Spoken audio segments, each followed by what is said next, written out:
Hello and welcome to the Newsmakers with me, Andrea Sankey. He promised to crack down on the illegal drug trade, and his supporters say he's delivering. Philippines President Rodrigo Duterte has called on soldiers, police, and even citizens to kill those involved in drug crimes. Now, since he took office at the end of June, more than 1,000 people have been killed or gone missing in what critics say are extrajudicial acts encouraged by a leader with no regard for human rights. Now, over the weekend, Duterte reaffirmed his shoot-to-kill order, promising immunity from prosecution. Today's newsmaker is Rodrigo Duterte, as we ask if his zero-tolerance approach to the war on drugs is letting people get away with murder.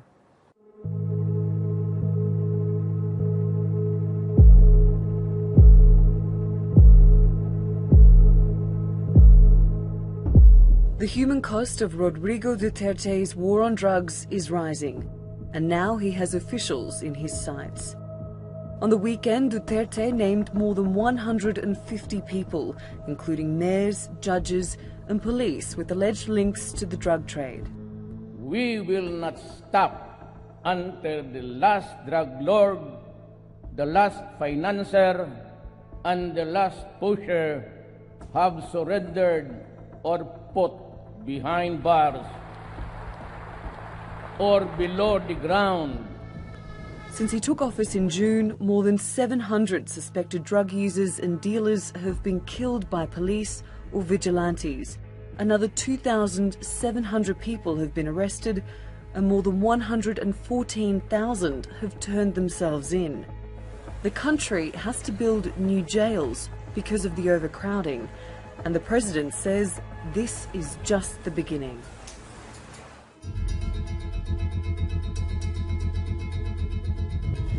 Shabu is the country's most popular drug. It's the poor man's cocaine, a type of methamphetamine mixed with caffeine. The Philippines has the highest rate of shabu use in the region. In 2014, almost 90% of drug seizures involved shabu. Successive governments have tried but failed to eradicate it. The man known as the Punisher made clear promises on the campaign trail to end the problem. 3 to 6 months, sabi ko, I will eradicate corruption, criminality, and drugs.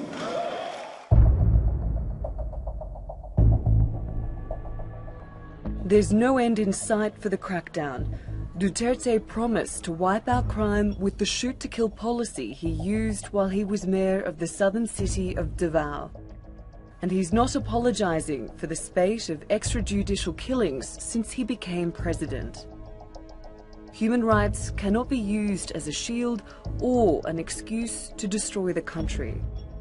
But rights groups and international drug authorities are calling for the deaths to stop. They say the vast majority of those killed are not wealthy and powerful drug lords, but mainly small users, or even innocent people. Natalie Pohanan, The Newsmakers. Well, Richard Heydarian joins me now from Manila, where he is a political science professor at De La Salle University. Richard, thanks so much for joining us.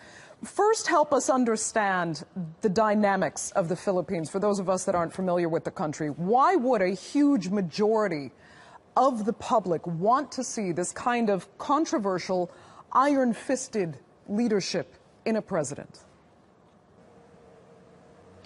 Well, just a few months ago, the Philippines was considered as a beacon of liberal democracy in East Asia.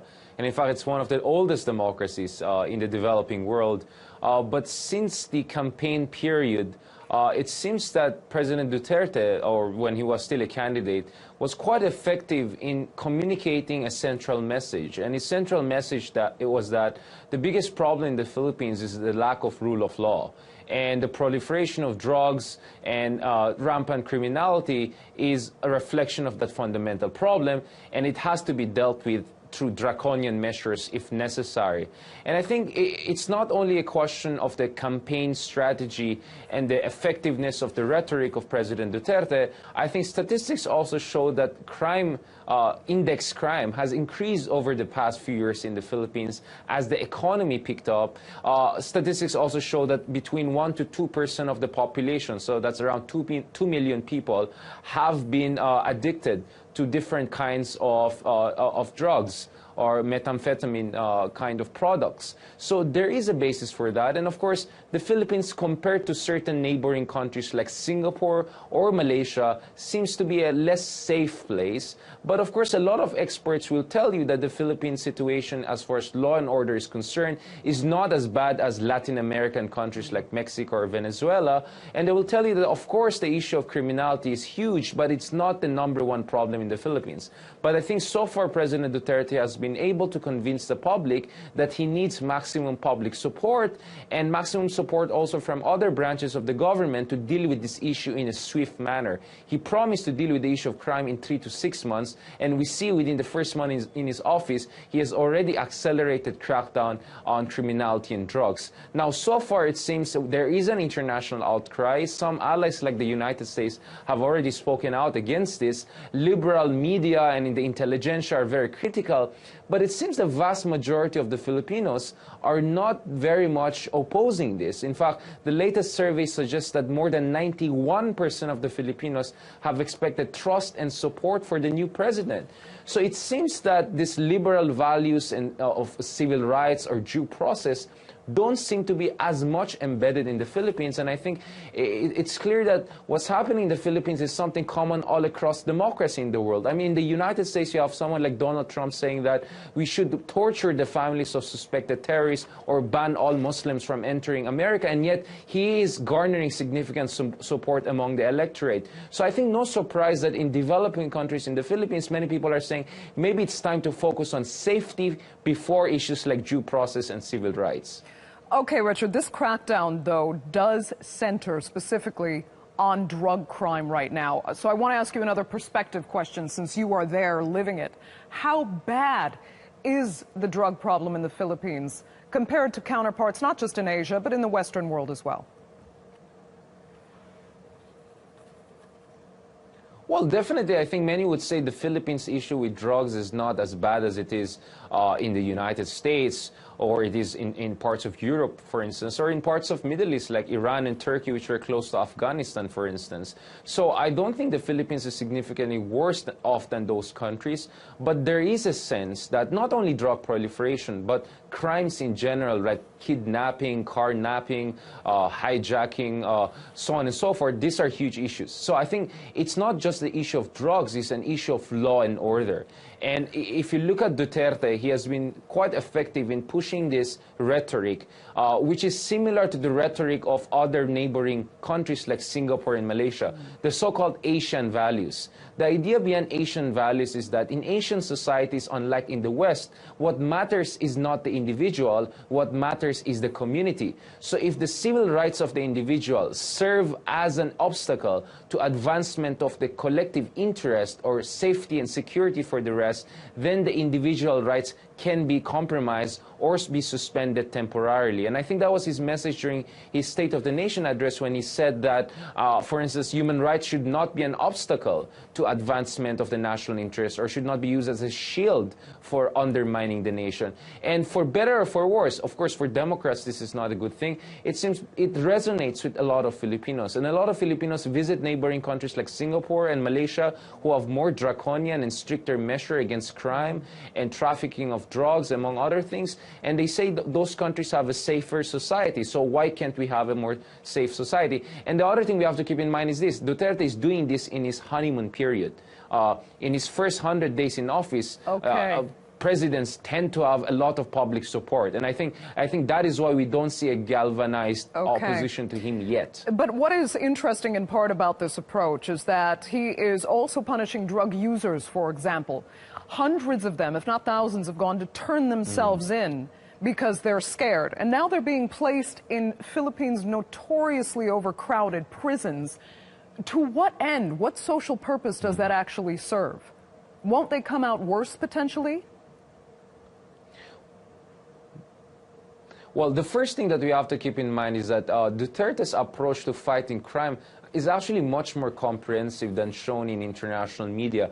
Actually, one of the first things that he emphasized is to overhaul or revamp the Philippine penitentiary system. One of the plans was, I think, to create some kind of an Alcatraz high-security prison to put the highest levels of criminals there. And also, he wants to get rid of policemen or officials who have been corrupt or colluding with criminal elements. So I think his approach is not only focused on cracking down, but is also in terms of overhauling the penitentiary system. But this will take a time. But there has been some movement on that front. Now, with respect to allegations of extrajudicial killings, the thing is that we are yet to wait for the Philippine Commission on Human Rights to come up with comprehensive support. And of course, the Commission on Human Rights at this point in time doesn't seem to have the maximum support of the government. So we're yet to see also a thorough investigation on what is going on the ground. And the other thing is that sometimes there's a gap between what Duterte says and what happens in reality. So,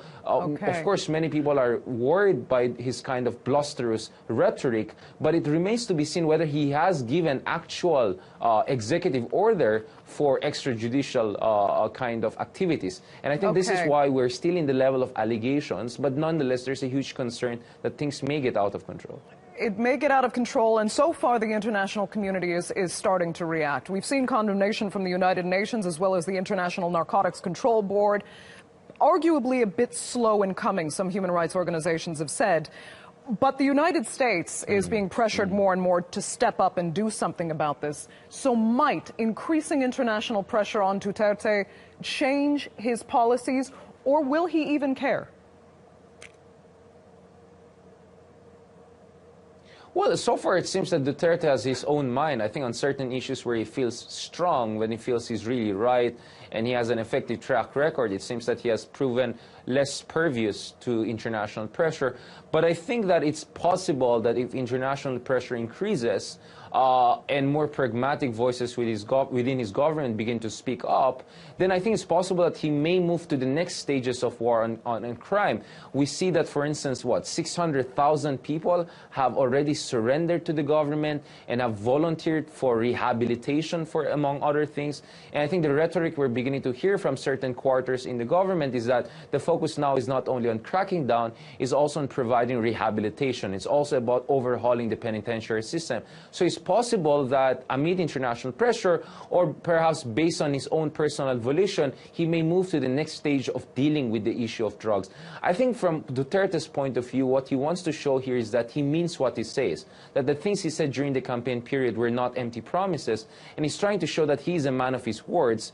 But I think at some point it's possible that not only because of international pressure, but because of his own calculation and his own assessment, he will move to the next stage and say that maybe it's time to stop much more aggressive measures, and it's time to focus on issues like rehabilitation and reintegration of people who have surrendered to the government. As I said, hundreds of thousands have actually surrendered to the government, and they have volunteered for rehabilitation. I think that's the next stage of the war on crime or in war on drugs that Duterte might need to deal with. Okay, Richard Haydarian, we're going to have to leave it there. Thank you so much for joining us from Manila.